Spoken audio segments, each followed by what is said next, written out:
All right, good morning, January 23rd, 2021. And the hits just keep on rolling in. So, just wanted to kind of talk to you guys about something that I've been thinking about last couple of days. And I don't have like a quote. I don't even necessarily have like a scripture or anything. It's just something I've been pondering.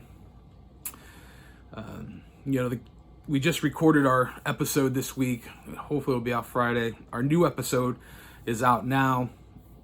You can find it on flawedinc.com. We are on Spotify and Apple right now, having still some technical issues, but hopefully I'm going to get the video up. Flawedcast, CLE, Flawed Inc. But been having conversations with people that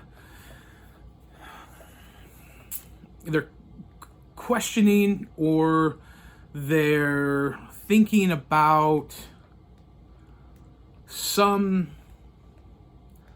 things on a spiritual level that maybe they hadn't before.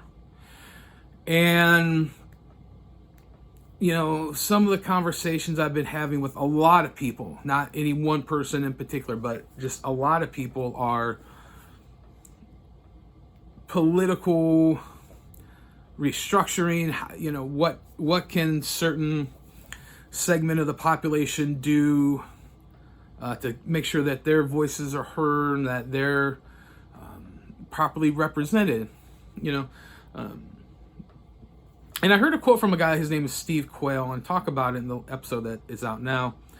But he said, there are no political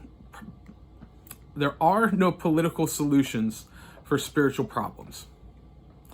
There are no political solutions for spiritual problems. And I've really been thinking about that. And I've been thinking of, this is going to sound really esoteric, and this is going to sound really weird, but I'm not speaking in riddles just for riddle's sake. I'm trying to speak in a way that people will try to understand, or at least entice them to understand more, is that, there's more to everything than what we see with our human eye. Well, in my case. But there's more that is happening than we know. And I'm not talking about some Q, trust a plan stuff. I mean, on a spiritual level, there is a natural plane, but then there's a supernatural plane. And, people talk in circles of God or higher power, or you watch movies about, evil and this and that. And seldom, I should say, do we think that, maybe they're kind of based on true stories.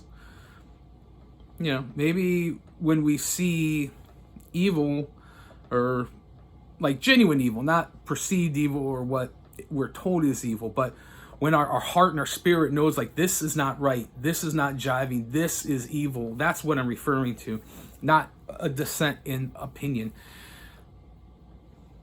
Maybe it's possible, and this is just a thought, but maybe it really is that we don't have a political problem.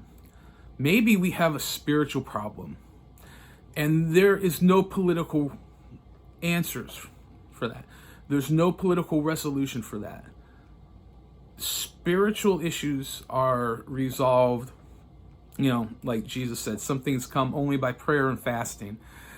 But maybe it's a time and a season to soberly consider that. Maybe it's a time and a season to really take stock and be like, hey, I need to really think about the natural versus supernatural realms or planes. Maybe I need to think about my relationship with God and my understanding of Him and His understanding of me and how that works.